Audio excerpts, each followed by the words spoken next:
Beed citizen live update. Beed तालुक्यातील बालाघाटवरील पवनचक्की कंपन्यांची दादागिरी सुरूच असून शेतकऱ्यांना पोलीस केस करून तुरुंगात टाकण्याच्या धमक्या पवनचक्की कंपन्यांच्या अधिकाऱ्यांकडून घडला असून पोलीस अधीक्षक नवनीत कावत यांनी पवनचक्की कंपन्यांच्या अधिकाऱ्यांची बैठक घेऊन त्यांना संरक्षण देण्याची हमी दिली। कंपन्यांकडून खंडणीखोरांवर कठोर कारवाई व्हायलाच हवी, मात्र पवनचक्की कंपन्यांचे अधिकारी शेतकऱ्यांची फसवणूक करून त्यांना पोलीस केस करून तुरुंगात टाकण्याची भाषा करत असेल तर मग शेतकऱ्यांचे संरक्षण कोणी करायचे? मग पवनचक्की कंपन्यांच्या अधिकाऱ्यांची बैठक घेतली तर पीडित शेतकऱ्यांची बैठक कधी घेणार? शेतकऱ्यांना वाली कोण असा सवाल सामाजिक कार्यकर्ते डॉक्टर गणेश ढवळे, लिंबा गणेशकर यांनी पोलीस अधीक्षक नवनीत कावत यांना केला आहे। बीड तालुक्यातील महाजनवाडी येथील शेतकऱ्यांची अहमदपूर ते अहिल्यानगर राज्य महामार्गावर शेत जमीन असून 2 वर्षांपासून रेन्यू पॉवर कंपनीने गोडाऊनसाठी भाडेतत्वावर घेतली होती। शेतकऱ्यांना एकरी 30,000 रुपये प्रतिवर्ष भाडेतत्वावर शेत जमीन घेतली, त्यांना वार्षिक भाडेही दिले, मात्र जाताना जमीन पूर्ववत करून देण्याचे बांध बंदिस्ती खडका जमिनीत गाळ टाकून देण्याचं आश्वासन मात्र साफ विसरून गेले।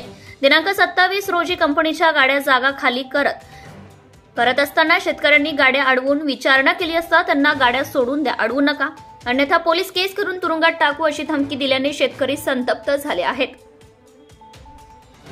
आता त्यांनी आमच्यावर गुन्हे दाखल करूनच पहावेत असे महादेव सदाशिव कदम, बाबासाहेब कदम, संजय घरत, विष्णू घरत यांनी म्हटले आहे।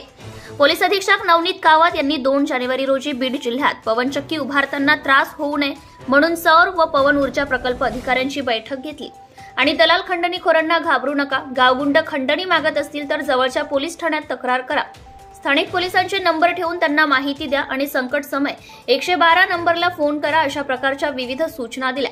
परंतु हे पवनचक्की कंपनीवाले धुतल्या तांदळासारखे अजिबात नाहीत। त्यांनी बीड जिल्ह्यातील कायदा आणि सुव्यवस्था बाधित केले आहे, त्यांचे रक्षण करणे हे पोलिसांची जबाबदारी आहे। त्याचबरोबर इथल्या शेतकऱ्यांना संरक्षण देणे, पवनचक्की कंपन्यांकडून त्रास होत असेल तर त्यांचे संरक्षण करणे ही सुद्धा त्यांची जबाबदारी आहे। त्यामुळे पीडित शेतकऱ्यांची बैठक पोलीस अधीक्षक साहेब कधी घेणार असा सवाल डॉक्टर गणेश ढवळे यांनी विचारला आहे। तालुक्यातील बालाघाटावरील पवनचक्की कंपन्यांच्या दमदाटी प्रकार काही कमी होताना दिसत नाही। आज आपण पाहिलं तर महाजनवाडी येथील शेतकरी त्या शेतकऱ्यांना सांगितलं होतं की 2 वर्षाच्या करारावर 30,000 रुपये एका एकरी दर वर्षाला याप्रमाणे, मात्र शेतकऱ्यांनी याला विरोध केला होता की जेव्हा यांनी बांध बंदिस्ती जी आहे ती मोडकळीस आणली तेव्हा त्यांना हे म्हटले होते की जेव्हा आम्ही जाणार तेव्हा तुम्हाला तुमचे सगळे बांध बंदिस्ती शेतामध्ये गाळ टाकून देऊ, कारण हे सगळं खडकाला गेलेलं आहे।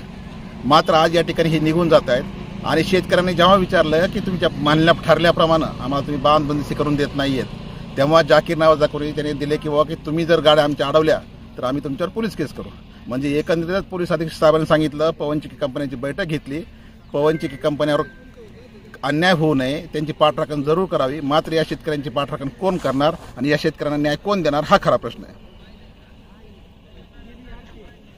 काय नाव बाबा तुमचं? महादेव कदम, गाव महाजनवाडी। काय झालं नेमकं, काय झालं पवनचक्कीचं? काय पवनचक्कीवाल्याला जागा दिली होती आम्ही एवढी, आम्ही देतच नव्हतो, पण द्या म्हणले, तर म्हणलं ते आपण हे सगळं पलीकडे दंड होता, दंड मोडा चिरं काढलं, पुन्हा हिशेब करायला लागलं। म्हणलं आम्हाला नाही का बाबा हे असा राडवा राहिला, म्हणलं तुमचं आम्ही व्यवस्थित करून देऊ, मामाचं हाय असं म्हणलं, आता पार खडकाला लावलं काय होती, म्हणजे तुम्हाला गाळ भरून देऊ, तुमचं व्यवस्थित रान करून देऊ, जिथले तिथे बांध टाकू, ते दंड काढून देऊ आणि व्यवस्थित तुमचं मग काय ह्याचं काय देणार, आज ते भरून चालले। किती भाडं तत्व कसं आहे? भाड्याचं होतं 30,000 रुपये वर्षाला ते भाडं मिळालं, पण आता ते सोडून चालले तर तुमचं रान ते नीट करून द्यायला पाहिजे। रान नीट करून द्यायला पाहिजे ना, सारा पार खडकाला लावलंय, पार वाटोळ करून टाकलं, चिरे बांध कुठं ठेवलं नाही, आता इथं बावकीचे वाद नाही का लागायचे एकमेकाचे। मग काय म्हणते द्या म्हणल्यानंतर बांध द्या म्हणल्यानंतर म्हणलं गाडी जाऊन देतो, मग आता ते एक जण म्हणतो मी तुझ्या पोलीस केस करीन, तुम्हाला 8 टाकीन। बरं, हा म्हणलं मग पोलीस केसच करा, मग पोलीस तरी येऊन बघतील, त्याचं करा म्हणलं। काय नाव तुमचं म्हणलं? महादेव सदाशिव कदम, गाव Mahajanwadi. Subscribe now and press the bell icon. Never miss an update.